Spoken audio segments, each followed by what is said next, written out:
but I just got an interesting text. My friend here, Lorenzo Lowe, he said he's done watching college football, this damn NIL deal, and players skipping out on bowl games. I guess if the coaches can do it, it's like what the hell the players can do it too. It's interesting because I thought we'd actually talk about this a lot more on Yeah. the show. To me, the college football, like with the transfer portal, early signing day, and because of those two pieces, the need for coaching hires and fires to happen right now, the bowl structure outside of the playoff, it's not sustainable because there's no motivation to play. They're truly meaningless games. It's now become okay for you to opt out of the bowl if you have an NFL future. You have a lot of schools that make bowl games whose coaches are leaving to go coach somewhere else, and they've got to go right away because they've got to deal with the early signing day. They've got to do with the portal. The other thing is the portal. I think FSU's up to 5 or 6 guys in the portal. I think the Gators look like closer to 8 or 10 in the portal. Now, I know you got 85 guys, but like those guys aren't going to participate in a bowl game. Like now your roster is coming down and down and down. You get a couple like AR's going to go to the draft. He's not going to play the bowl, I don't think. No, And he's then- already said no. And then you got you get 10, maybe 11, 12 guys in the portal. Like your roster gets super lean. And this what happens- What are you doing in that and situation? and it happens every single year. Yeah, We get these type of situations. Is the bowl season starting to become like the NFL Pro Bowl? It is. I mean, because they're not. These guys are not playing. I mean, Yeah. and the guys that are playing, these are second, third, fourth stringers. You have to put together a hodgepodge of a team to go out and perform in this bowl game. Yeah. And it's supposed to be and like just your playoff. Keep it with the Gators because like AR's not playing. No. Kitna is not with the team because of his. And we were issue. running a 2 quarterback all year. So I don't you're- even know who the third Yeah, quarterback so you're is. down to the third quarterback. Yeah.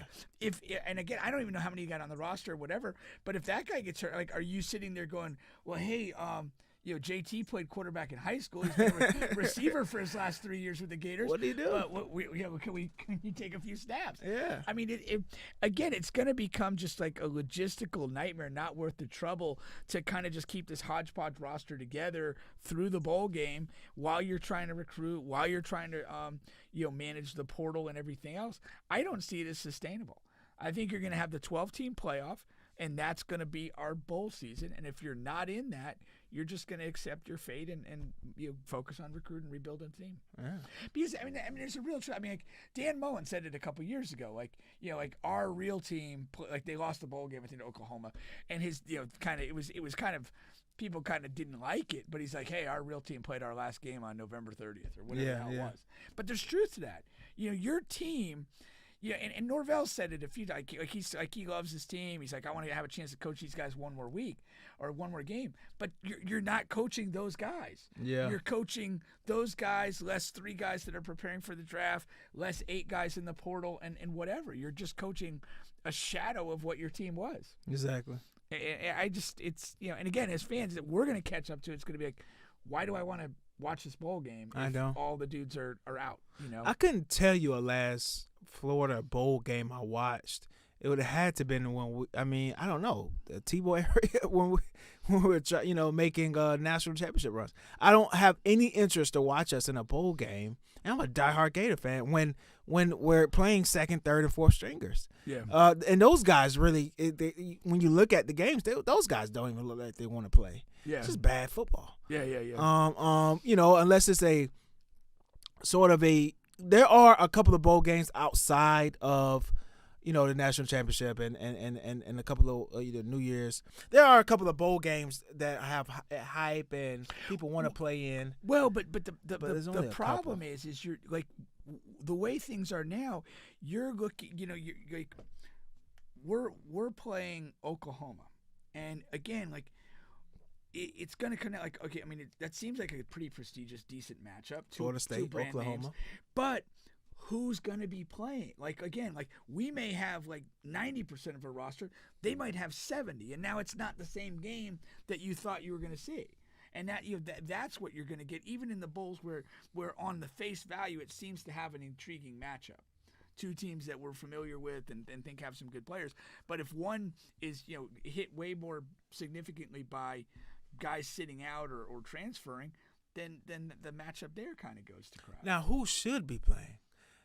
Like I can't fathom why why AR wouldn't play in a bowl game to improve his stock. I mean, like, I don't know. Is that showing? What's the word I'm looking for? Is that like a bad sign that he's not willing to play in this bowl game? I mean, the NFL won't take it as such, but no. Well, and I think that's the end of the day. Like we're already in an era. Like there's already a precedent for it, and Yeah. I don't know if it was the first time, but I remember the year when you had like Fournette, McCaffrey, and a couple of those high-profile running backs. Dalvin Cook was there. The irony is, Fournette and McCaffrey sat out their bowls. And I feel like they were one of the earlier, most prominent people to do that.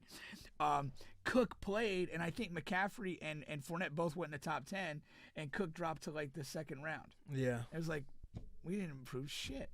Like, I mean, I showed the character. I played for my team, had a good game against Michigan. We won.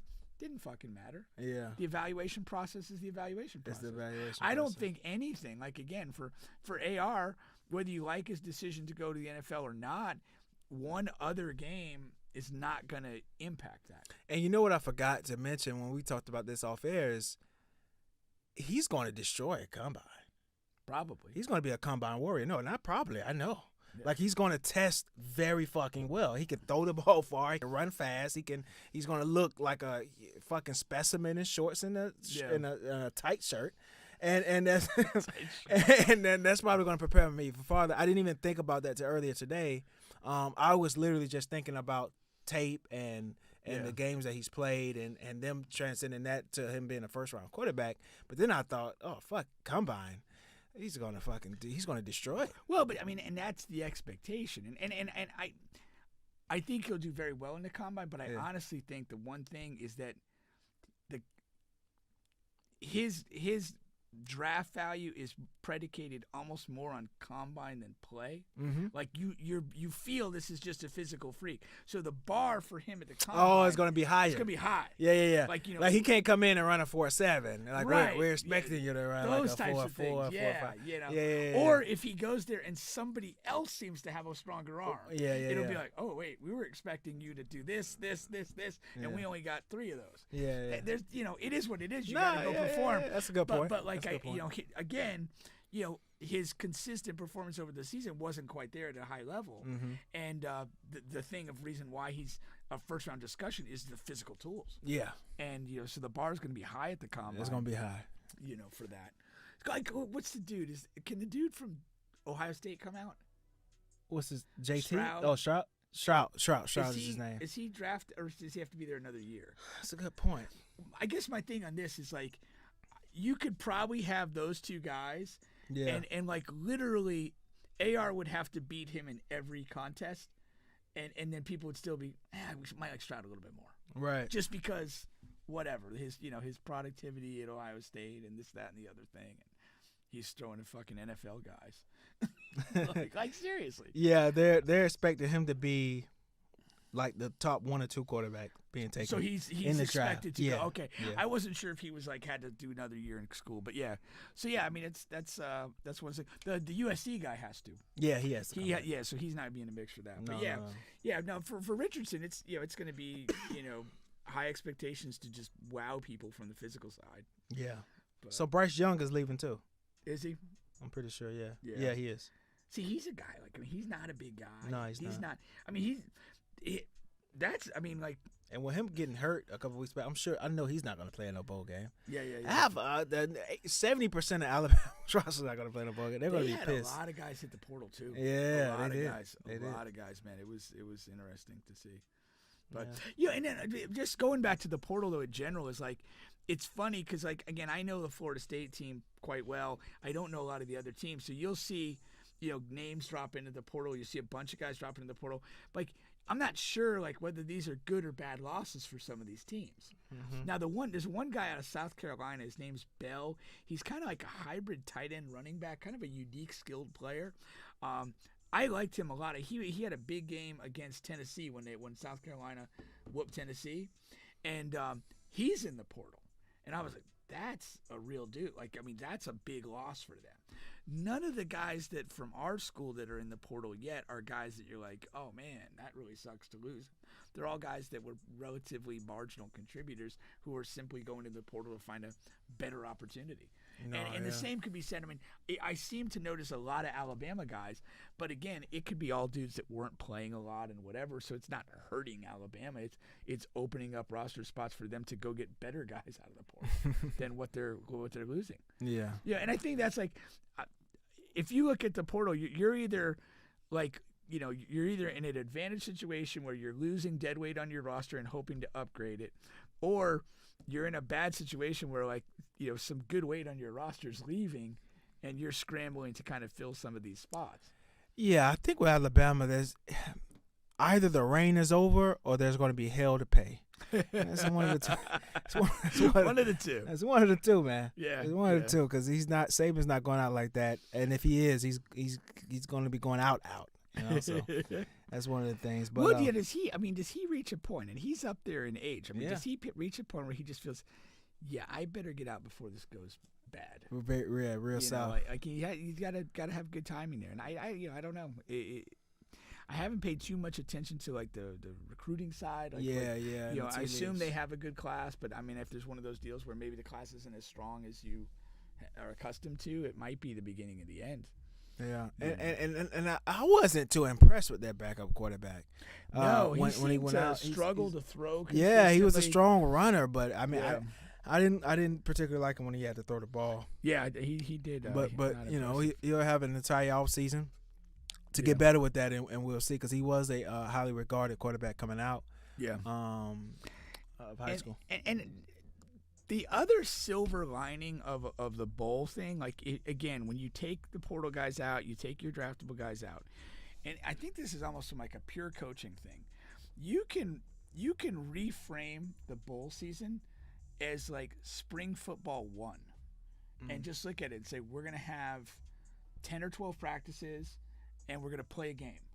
And we're going to do it. You know, we're not necessarily the team that we finished with 3 weeks ago.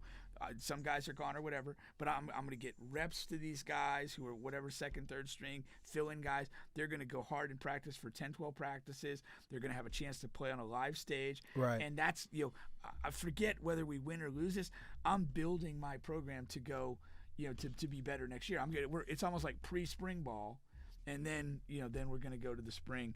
And if you look at it from a pure player development standpoint, rather than like the final step of the 2022 football team, that's a different way to reframe it and find something positive to get done. But I don't like it. I don't think it's sustainable to be in this much turmoil.